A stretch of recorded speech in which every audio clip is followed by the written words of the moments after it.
कली बार बार कह चली, झूम झूम हर कली बार बार कह चली, झूम झूम हर कली बार बार कह चली। आप जो पधार तो महक उठी गली गली, झूम झूम हर कली बार बार कह चली, झूम झूम हर कली बार बार कह चली।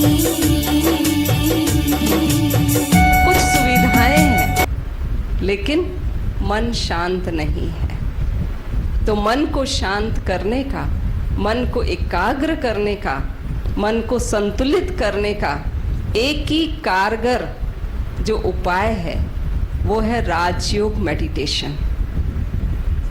और जिन लोगों ने अपने जीवन में राजयोग मेडिटेशन को अपनाया है वो आज दुनिया की परिस्थितियां कैसी भी हों लेकिन वो अपने संतुलित जीवन के द्वारा सुखी और आनंदमय जीवन जी रहे हैं।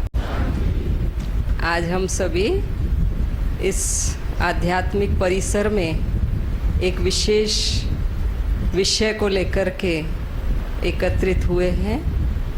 आज का विषय है मानसिक संतुलन के लिए राजयोग, और राजयोग के लिए प्रजापिता ब्रह्मा कुमारी ईश्वरीय विश्वविद्यालय सन 1936 से लोगों के बीच में जाकर के इसकी शिक्षा दे रही है। और राजयोग की शिक्षा इतनी सार्थक वर्तमान समय में सिद्ध हुई है जो आज हर वर्ग के लोग, हर आयु के लोग, हर धर्म के लोग इसकी महत्ता को समझ रहे हैं। और मैं कहूँ अगर वर्तमान में जो आज का ये विषय है जो रखा गया मानसिक संतुलन के लिए राजयोग, ये सबके लिए ज़रूरी है, चाहे वो बच्चा हो, चाहे वो बुजुर्ग हो, चाहे किसी भी धर्म और जाति का व्यक्ति हो। क्योंकि जीवन में अगर संतुलन नहीं है तो बिना संतुलन के जीवन डगमग होने लगता है। अहम है ना, मेरा शरीर है बढ़िया रखूं, ये जो अहम भाव होता है जो सब रोगों का कारण वहीं से शुरू होता है। तो जब आप बोलते हैं कि मैं शरीर नहीं हूँ, आत्मा हूँ, तो आपका वो अहम भाव टूटता है, आपके मन में एक स्थिरता आती है, विचारों का शोधन होता है, शुद्धता आती है। उसके बाद आप क्या बोलते हैं, मैं उस परम पिता परमेश्वर का अंश हूँ, शिव बाबा। तो सुरक्षा आ जाती है। जैसे मेरे बाप, जब हमारे पिताजी रहते हैं तो हम कितने सुरक्षित महसूस करते हैं, कुछ भी हो देख लेंगे, यार बाप तो है, पापा तो हैं, बाबूजी तो है, देख लेंगे।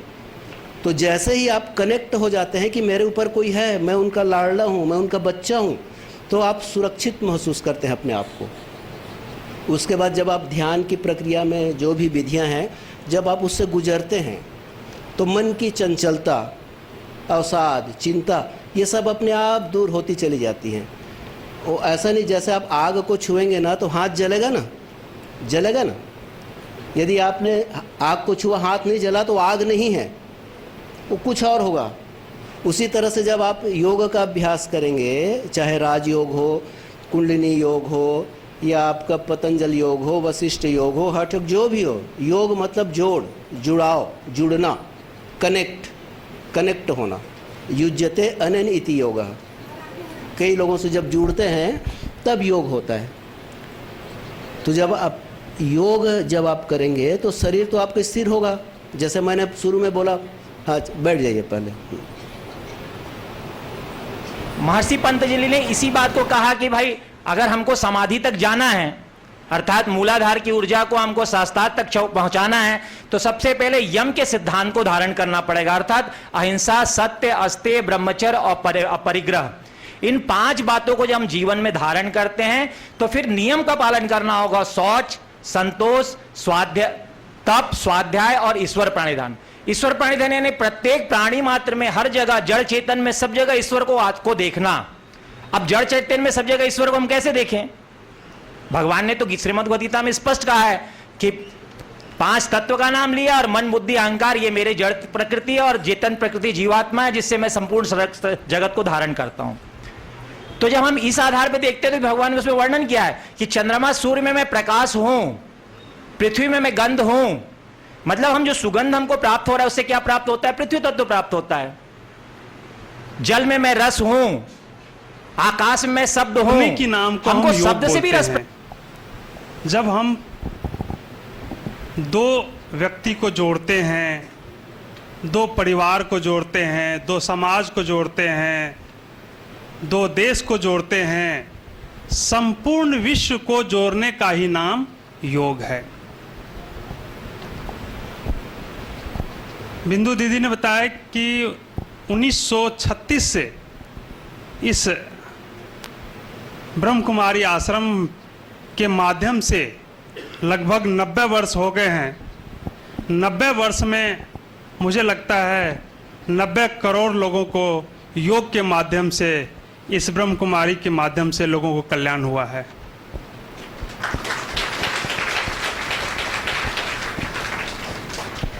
हम लोग सुबह से शाम 24 घंटे अपने जीवन को सिर्फ एक ही गति में ले जाते हैं। उस गति का नाम है सुख और शांति। चाहे वो भौतिक चीज़ से प्राप्त हो, चाहे मानसिक चीज़ से प्राप्त हो, हम दो ही चीज़ चाहते हैं, शारीरिक सुख और मानसिक आनंद। लेकिन हम यह भूल जाते हैं कि जो सुख है वह क्षणिक है, लेकिन जो आनंद होता है, परमानंद, ओम वो शांति। हमेशा रहता है। आप अभी सभी वक्ताओं ने बहुत अच्छा बताया था कि हमारे जो मानसिक संतुलन के लिए राजयोग का क्या महत्व है। ये जो विषय है आज के समय में बहुत प्रासंगिक है। इसका मुझे आप सबको कुछ बताने की ज़रूरत नहीं, सभी देख रहे हैं आजकल का जीवन कैसा है। हमारी जो जीवन शैली है, जो दिनचर्या बहुत तीव्र गति से बढ़ रही, हमारी जो कार्यशैली है वो बहुत तीव्र हो गई है। ये सिर्फ जो कार्य कर रहे हैं, कोई जॉब कर रहे हैं, उनके लिए नहीं, बच्चे जो हैं, बूढ़े हैं और जो हमारी माताएं बहनें हैं, ये सभी के जीवन में इस तरह की जो कार्यशैली जो हो गई है, जो बहुत तेज गति से चल रही है, जिसके कारण हमारा मन लगातार जो है विचलित हो रहा है, एकाग्र नहीं हो पा रहा हमारा मन। इसका सबसे बड़ा यही कारण है। तो मन एकाग्र नहीं हो पा रहा, इसके कारण जो है हमें बहुत सारी समस्याओं का अपने दैनिक जीवन में, अपने व्यावसायिक जीवन में या और बाकी भी चीज़ों में हमें सामना करना पड़ रहा है। तो इसका उपाय क्या है? इसका सबसे अच्छा उपाय है अपने मन को केंद्रित करना, और मन को केंद्रित करके अंतर्मुखी होना, अपना आत्मज्ञान प्राप्त करना। और उसके लिए माध्यम क्या है? योग या राजयोग। राजयोग का जो उद्देश्य है वो आत्मा का परमात्मा से जो संबंध है उसका अनुभव कराना है। दुनिया में भी मन की तुलना घोड़े से की गई है ना, कि मन एक चंचल घोड़ा है, इसको वर्ष में करना बड़ा मुश्किल है। तो घोड़े से ही क्यों की गई है? हाथी से नहीं की, ऊंट से नहीं की, शेर से नहीं की, घोड़े से क्यों की गई है? कभी किसी ने सोचा? घोड़ा जो है, घोड़े को कभी आपने सोते हुए नहीं देखा होगा। वो सदा उसका आराम भी कर लेगा, लेकिन कुछ ना कुछ अंग हिलाता रहेगा, या कान हिलाएगा, या पूंछ हिलाएगा, या सिर हिलाता रहेगा, या पैर हिलाता। ऐसे ही हमारा मन जो है वो कभी एकदम शांत बैठता नहीं है। कुछ ना कुछ मन में विचार चलते रहते हैं, चलते रहते हैं, चलते रहते हैं। अभी हमारे भाई साहब बता रहे थे ना कि हमारे ही अंदर एक देवता भी है तो दैत्य भी है, अंतर्द्वंद चलता है ना। अंदर ही अंदर एक कुरुक्षेत्र का मैदान है और उसमें युद्ध चलता है, कौरव पांडव सब हमारे अंदर है। ऐसे तो वास्तव में हमारे मन जो है वो अच्छे संकल्प भी करता है तो बुरे संकल्प भी करता है। कई बार अच्छे संकल्पों का फोर्स पावरफुल होता है तो, और वो जो कार्य अच्छा कार्य करते हैं तो हमारे मन को संतुष्टि भी मिलती है, आराम भी मिलता है। अगर कोई बुरा कार्य कर लेते हैं, मन के वश हो जाते हैं, तो उसका परिणाम क्या होगा? बुरे काम का नतीजा क्या होगा? बुरा नतीजा है एक पिक्चर बनी थी चाचा भतीजा, उसी का अभ्यास कराया जाता। और परमात्मा को कहा जाता है सत्यम शिवम सुंदरम। एक परमात्मा ही सत्य है, वही शिव है, अर्थात कोई भी वस्तु परमात्मा से अधिक सुंदर है ही नहीं और हो ही नहीं सकती। तो उस परमात्मा के साथ अपना कनेक्शन जोड़ें जो सदा अजर अमर अविनाशी है और सदा हमारा कल्याण करने वाला है ना, और सदा ही सुंदर है। तो ये राजयोग के अभ्यास के द्वारा हमारा मन का संतुलन बना रहेगा और कैसी शिव भी बाबा जीवन में परिस्थिति जो हमको राजयोग सिखलाते हैं, आज हम जीवन में ध्यान प्राणायाम ये सब करते हैं, राजयोग इन सब से हटके है। तो राजयोग माना सबसे पहले परमात्मा ने हमें इन इंद्रियों का राजा बनाया, इसलिए इसका नाम है राजयोग। जिन्होंने अपने ऊपर शासन करना सीख लिया, वो दूसरों पर शासन करना बड़ा सहज कर सकते हैं। और इस राजयोग की ये विशेषता है, परमात्मा ने जो हमें सहज सरल, जैसे एक बच्चा अपने मम्मी पापा को सहज रीति याद करता है,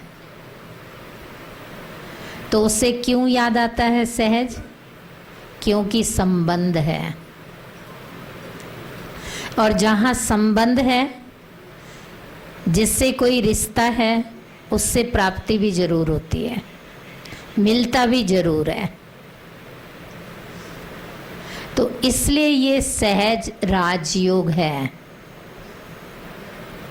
परमात्मा से हमारा आत्मा और परमात्मा बाप और बच्चे का संबंध है, साजन सजनी का संबंध है, शिक्षक विद्यार्थी का संबंध लेते हुए, और हम सभी इसी तरह अब अंतिम समय ताली बजने की है। अब कार्यक्रम अपने विराम की ओर है, तालियां बजती रहनी चाहिए। डॉक्टर संतोष यादव जी, उनके लिए भी जोरदार तालियां। अपने बहुमूल्य समय और बहुमूल्य ज्ञान हम सब के बीच रखा। आपसे और कभी सुनेंगे, क्योंकि ज्ञान केले की पात यहाँ नहीं मिले होंगे उनको। सभी खुश हैं, सभी मुस्कुरा रहे हैं।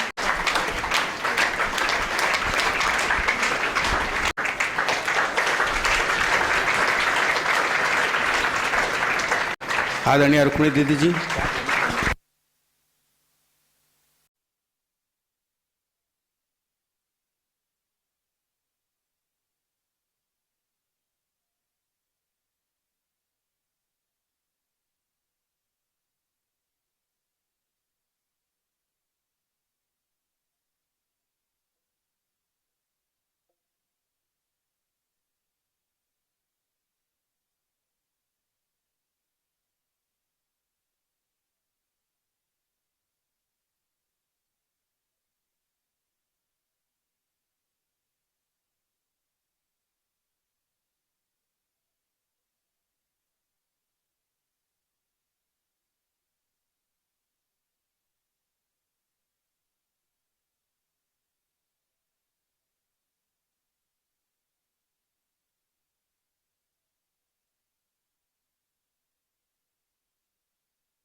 को समेटकर यहाँ केंद्रित करें।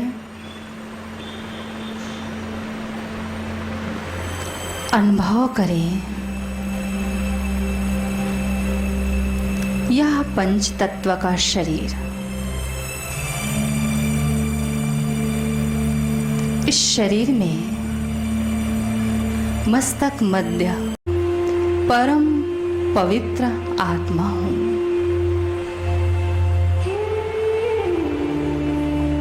मैं आत्मा मन और बुद्धि के द्वारा सूक्ष्म शरीर को लिए हुए पहुंचती हूँ एक शिव मंदिर में। देखें आप बहुत सुंदर भोलेनाथ के मंदिर के करीब पहुंच गए हैं। मंदिर के बाहर आप देख रहे हैं मंदिर के ऊपर लहराता हुआ लाल झंडा दिखाई दे रहा है। मंदिर की सीढ़ियों के नीचे आप खड़े हैं। धीरे धीरे मंदिर की सीढ़ियां चढ़ रहे हैं। मंदिर की सीढ़ियां चढ़ते हुए मंदिर के अंदर प्रवेश करते हैं। ऊपर एक लटकता हुआ घंटा दिखाई दे रहा है। अपने राइट हैंड से उस घंटे को आप हिला